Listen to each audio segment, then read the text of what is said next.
Greetings again. This is Rebecca McCarthy for English 102 Advanced Composition online at South Seattle Community College.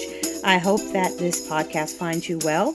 And this week we're going to talk a little bit about the power of little brother and how little brother can challenge big brother. We've spent a lot of time looking at historical documents and also looking at how Big Brother tries to maintain his or her power. And we looked at 1984, we've looked at the Prince, we've looked at this concept of hegemony, and we've basically saw all the different ways in which the Big Brother tries to first elicit our consent for a power relationship. But we've also seen ways in which that consent kind of fails, and we, as the little brothers in the particular power relationship, then tries to challenge the status quo of how things are. This week, we're going to look at some modern examples of how that has been accomplished using modern technology. And we have a couple articles that we're going to look at. The first one is from Chris Wiegand, and that was originally published in February 23rd of 2011. And in this particular article from originally the Huffington Post, we have an interesting theory, the theory of how little brother is able to use technology and turn the technology on Big Brother to start watching Big Brother in order to hold Big Brother accountable for wrongs. In this particular article on page 1, the author writes, "But there has been a balancing revolution in surveillance as well, which is more and more apparent in the recent news. I'm going to call this effect Little Brother. Citizens watching, filming, reporting on government activities to a rapt worldwide audiences."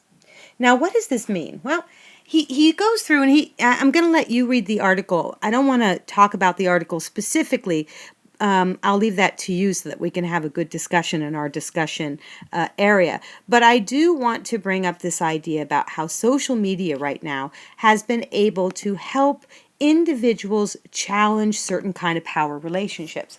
Now, one of the things the author is going to talk about is the events in Egypt in the initial revolution that happened in 2011.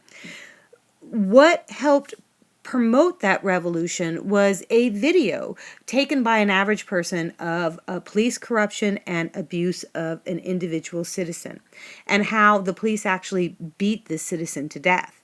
By turning our cell phone cameras on to this particular situation and uploading that information and showing that video to the rest of the world, there was an ability for little brother to put Big Brother in check, and also to say, hey, worldwide audience, I want you to look at what is happening in our streets today every single day.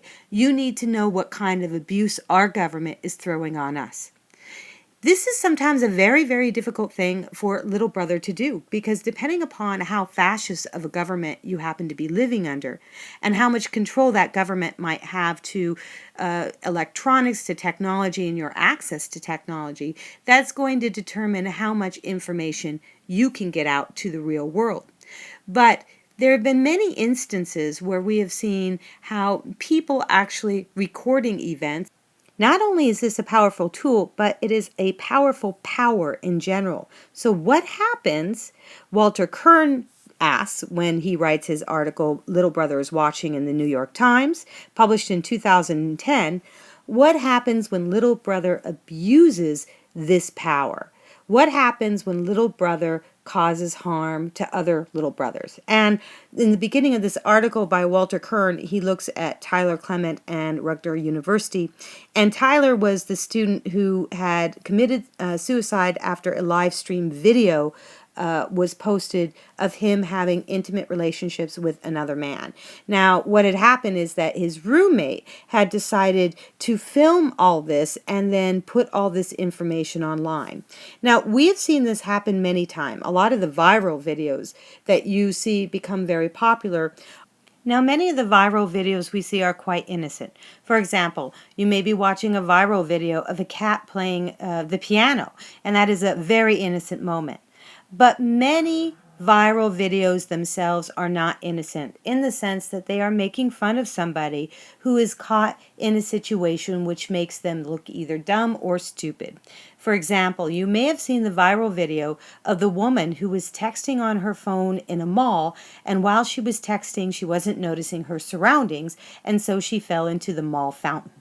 What happened is that the video is that this security guards who actually keep track of the surveillance in the mall decided that this was hilarious, so they made a copy of that video and they uploaded it to YouTube, and of course that video became viral.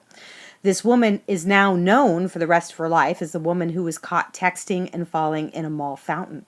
She was made fun of, she was humiliated, and in the end, her life was made a little bit of a living hell. So the question is, when and at what point is it okay for little brother to decide to use surveillance, to use video or other forms of watching us, and make it public? At what point in time do we actually have a problem with this in the sense of ethics, right? And indeed, if we look at the article on the second half of this concept of how even though little brother can help us by checking and challenging big brother, little brother can also harm us because little brother can often be very cruel. At the core of Kurd's article is this bigger question about what constitutes our private moments in life and what constitutes our public moments in life. If we have a private moment in a public space, then does anybody have the right to film us in that public space and then upload it to YouTube? Why also would people want to upload these images to YouTube? Why do they get a thrill out of it knowing that the images or the video might harm another person? That is also another very important question that I think this article brings up. So let me quote a few passages from the article. In the post-teleological utopia that Orwell couldn't foresee, information flows in all directions and does as it pleases, for better or for worse, serving no masters and obeying no party line. The telescreens, tiny, mobile, and ubiquitous, at times seem to be working independently for some mysterious purpose of all their own.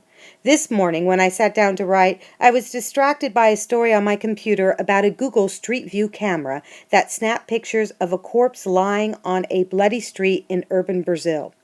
I clicked on the link, unable to do otherwise, and up came the awful, disconcerting image. For a moment, I felt like a voyeur, spiritually dirtied by what I saw. A moment later, I was checking the weather report and then the status of my IRA. Even Big Brother himself was not so cold. He at least had a motive for his peeping, to maintain order, to shore up his position, and to pull down possible rebellions. But I, and the countless little brothers like me, lack any clear notion of what we are after. A fleeting sensation of omnipotence, the gratification of idle curiosity, our non-stop trafficking in stolen images, sometimes as consumers and sometimes as producers. Is there any meaningful difference anymore? Adds up to a story without a plot. Is it a tragic story? On occasion. It was tragic for Tyler Clement and for his roommate, who ruined his own life by spying on others. But for those who are suddenly lofted to fame and riches by achieving viral visibility, it's closer to a feel-good comedy. In this little section that I read of his in this particular article, one of the things he brings up is, how does it give us power? For this particular author, we have a fleeting omnipotence moment, a sensation of having power over another. And is it enough just to have power over another? Is that what we seek as individuals? This is a very good question and something that you might want to explore in your own papers. Sometimes people seek power just for the fact of gaining power itself. Sometimes there is no true rhyme or reason except that it gives us a sensation, a feeling, a gratification that we are somehow better than others. So when you look at this idea of little brother versus big brother this week, we're going to look at little brother and how little brother both challenges big brother and also causes harm to him or herself when little brother misuses the power that is in his or her hands. And that's all I'm going to go over for the works of this week's readings. I look forward to talking to you about these issues a little bit more in depth on the boards. And until then, have a great week. Goodbye.